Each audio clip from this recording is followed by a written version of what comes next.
Hi, good morning sa inyo. Good afternoon, good day, good evening, at welcome sa panibagong vlog ko na sa parte kayo ng mundo. At kanina pa akong gising. Ano na, 9:15, di ba? Tulog pa yung mga bata, si Mrs. tulog pa. So yun, kanina pa akong gising, nakapag-edit na ako ng vlog. And ayun nga, bukod sa nalimutan kong patayin yung aking alarm, gutom na ako. Yung tiyan ko tumutunog na. Ay, kain muna ako, tapos dadalhin ko si Posty sa labas. Tapos mamaya may ano kami. Part-time dun sa parlor. Tapos welduhan na rin doon, di ba? So kahapon humingi ako ng pansit dahil gusto kong pansit umagahan. Yawn, di ba? Meron tayo ditong pansit.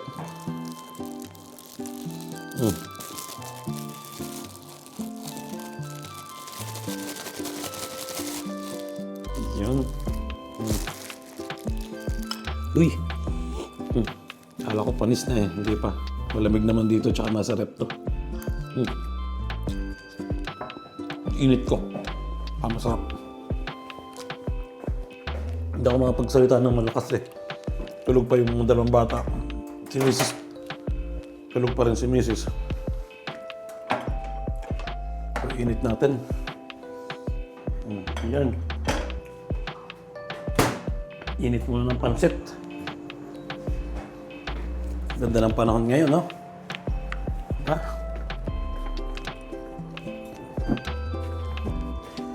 Ang daming bulaklak ng kalamansi.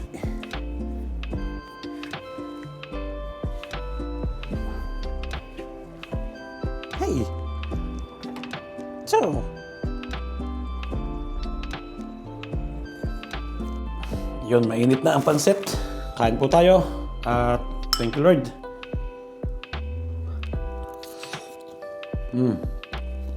Wow.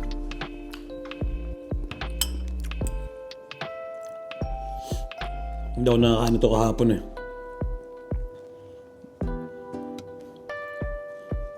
Kaya hindi ko ito tinikman kahapon eh. Dahil gusto kong umagahan.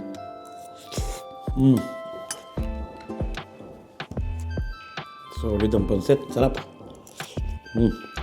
Takong-takso sa umagahan, di ba? Nag-edit ako ng mga alas 7 siguro. Gising na ako. Tapos nag-edit ako ng vlog. And siguro mga 8, 8:30. Nararamdaman ko na yung tiyan ko. Kumukulo na. Gutom na ako. Palibasa siguro, yung ininom namin kahapon, hindi naman kami masyadong lasing eh. Normal lang, di ba? Konti lang naman yung ininom namin. Nagtagal lang sa kwentuhan. Tsaka sa karaoke, di ba? Tapos nagising ako kanina. Palibasa siguro, wine yung ininom namin kagabi. Di ba? Malakas magtunaw ng pagkain yon. Kaya pag magiinom kayo ng wine, kailangan talaga kakain kayo. Dapat yung tiyan nyo talaga may laman. Kasi pag hindi kayo kumain, ayun ang mangyayari yun. Imbes na yung alak ang tutunawin niya yung pagkain. Tutunawin niya yung kung ano nyo, di ba? Yung atay nyo. Kaya ayun ang importante pag magiinom, damihan nyo yung kain. Bukod sa matagal kayong malalasing, safe pa yung atay nyo. Cheers. Speaking of atay, may atay dito. Sarap. Atay ng manok yata to. Wow. Ciao, Russell!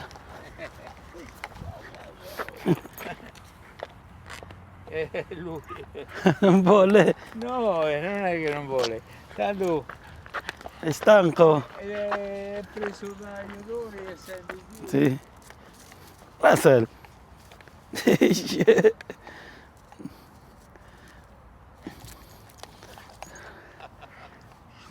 Andito na kami ni Posty sa labas. Ito pa rin yung suot ko yung kahapon. Naltan ko naman yung t-shirt ko eh. At maghahanap kami ni Mrs. ng supermarket na bukas para bumili ng pambaon para bukas. Tapos siguro diretso na rin kami sa part-time namin.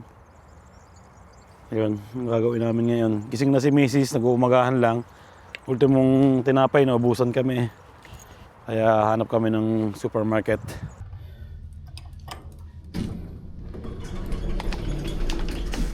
Oh, init.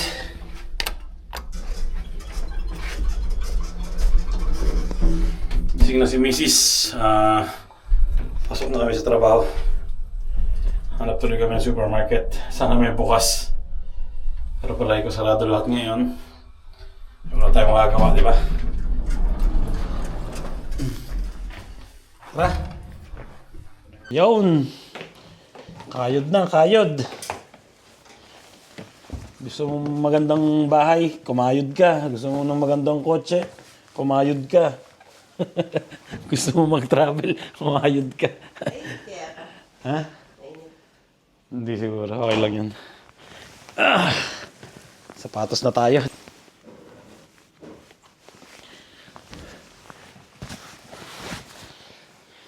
Tara, Chi, para alas 12 tapos na tayo.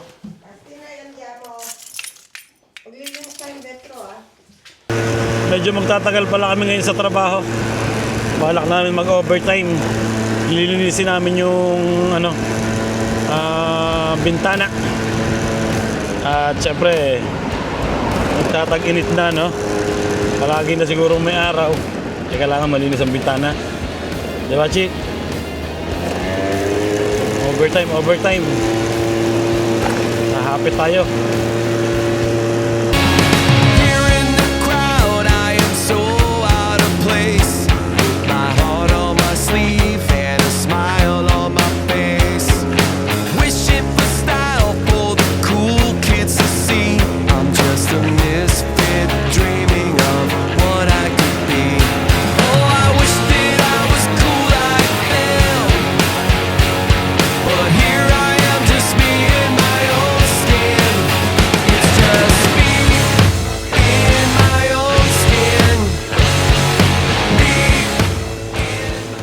Ayun, nakapark na kami doon. Punta na kami sa trabaho. Wow. Ayan, nandito na kami sa part-time. Daming tao. Crowded. Daming turista. Palibasa. Walang trabaho ngayon. May basura dito.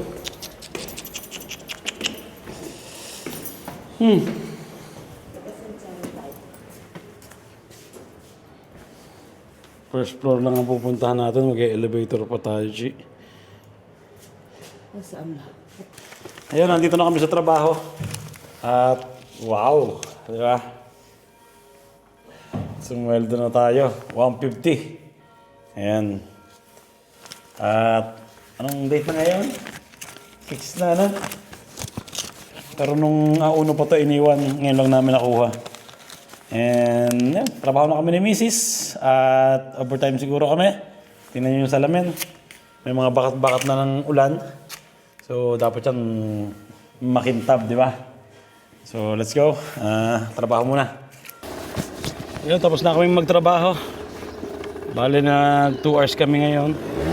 Ibig sabihin noon 4 hours. Dahil dalawa kami, di ba?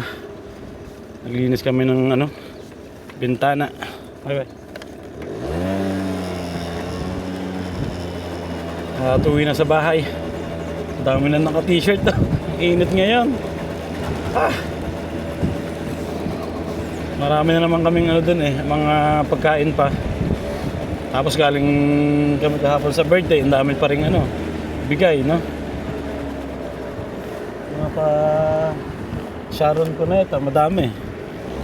Ano kakainin natin ngayon? Caldereta. May caldereta doon. May manok. Parang gusto ko yung manok. Naginatan manok. Sarap. Yan na. May salmon pa nga rin. Natira kahapon. Daming ulam. Baka hanggang hapunan na yan. Ha? Ayun, mauwi na kami ng bahay. Si Kuya ba may trabaho?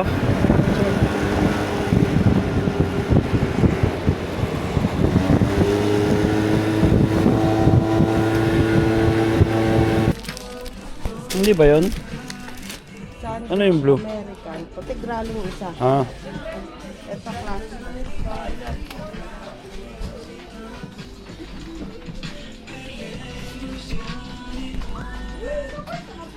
Dito na kami sa bahay.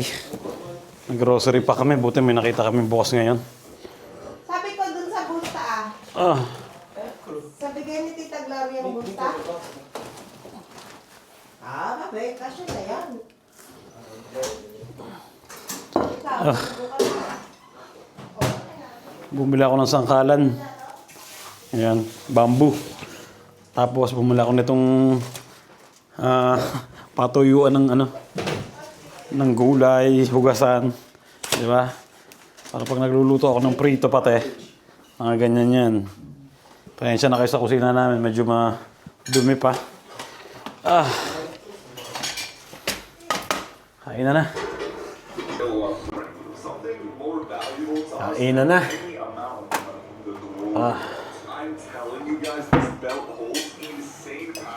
Yan o. Ito ang kakainin ko ngayon. Ginatang manok. Tsaka isda, salmon. Let's go. Thank you, Lord. Gutom. Ay, nakapagpahinga na. Alas 6 na. At muna akong merienda. Nagutom. Ito yung binili ko kaninang sangkalan. Ayan di ba? Ang ganda ng sangkalan. Ayan, para siyang bamboo. Ang tatak nito. Silver crest. Mga binyagan. Gagawa ko ng merienda, tinapay. Uy, ang tigas na ng salamin na to.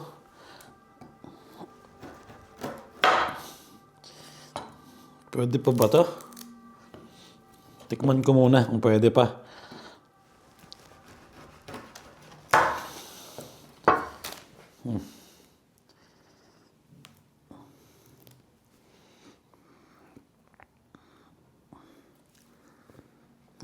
Wow.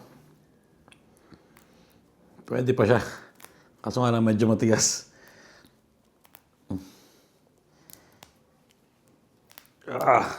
Ayan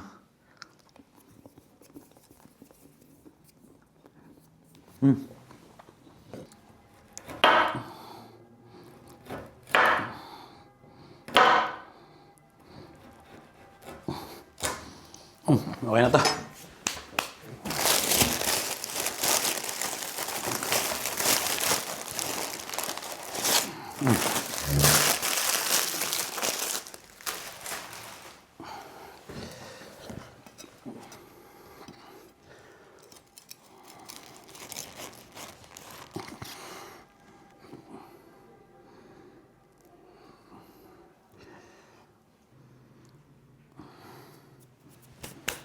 Yun. Sandwich with salami.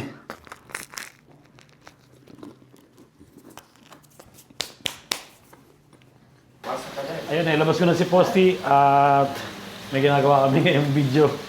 Yan, carbonara video. Para sa ni Basti, meron silang sa school yung parang gagawa ng video na magluluto ka. Tapos, yun, session mo dun sa ng school site. At ayun, napili ni Basting lutuin ay carbonara.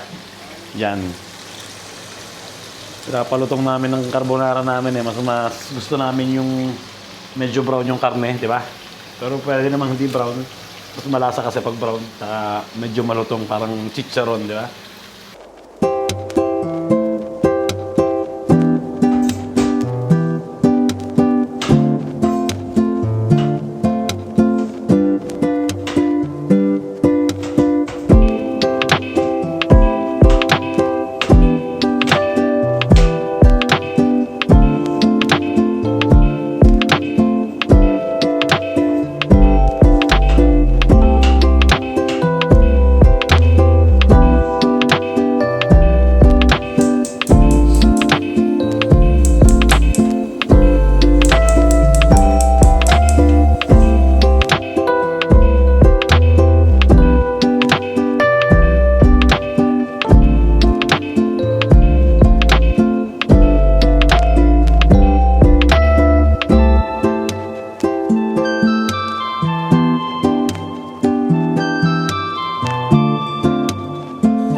Nakaluto na si Basti ng carbonara.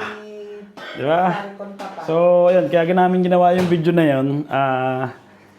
Papaliwanag niya kung paano magluto ng carbonara sa lingua, sa language ng French o Francese. Kayang-kaya mo yan, di ba? Tanda-tanda namin si Kuya, nagganon din eh. So, ayun, kainan na kami. At kainin namin ni Mrs. yung mga natira na naman. Bigay ng kapatid ko. Siyempre, caldereta. Yung isda natira. And yung pork, ang tawag dyan? Pork beef. Pork roast. Roast pork. Ayun. So, ayun, thank you Lord. Kainan na. At yung panganay namin, pumasok na sa kanyang part-time trabaho niya. Let's go. Ay. Oops. Yung ilaw namin, pag binuhay mo ng ganan, yellow. Pero pag binuhay mo ulit, puti. So, yan, nagpe-prepare na ako ng, as usual, uniform pang trabaho. Sarado ko na rin siguro to.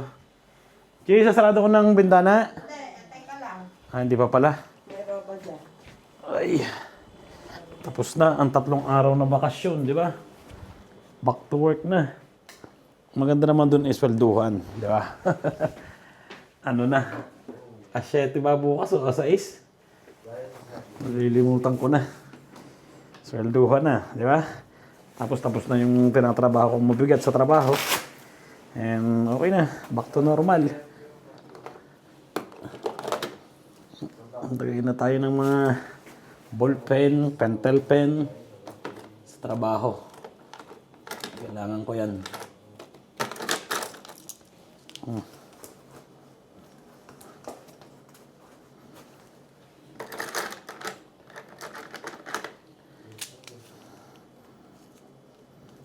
Ang dami kong ballpen eh.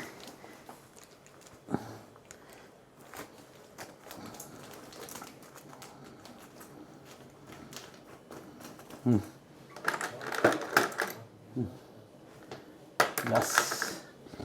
Ayun. Diba? Ayan. Okay na.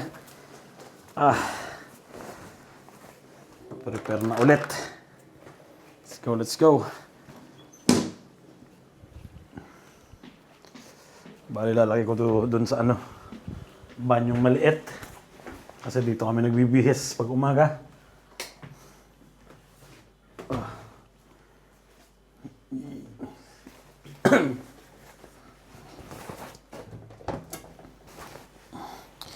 Ayan, okay na. Ready na para kumayod ulit bukas, no? Ganyan lang, di ba? 3 araw na bakasyon, 3 araw na pahinga. At start to work na ulit. Dito ko na rin tatapusin ang vlog ko ngayong araw na to. Sana nag-enjoy kayo. At tanggalin ko na siguro yung mga panlamig kong jacket dito. At medyo mainit na pag naka-jacket na makapal. Titira ko lang siguro tong aking yung jacket na windproof. Okay na okay pa to kasi pag may mahangin, pwede to. So, yung kita-kits na lang tayo sa susunod na vlog. Ingat palagi kayo. Siyempre, salamat sa suporta. At, ayun. God bless inyo lahat. Ciao.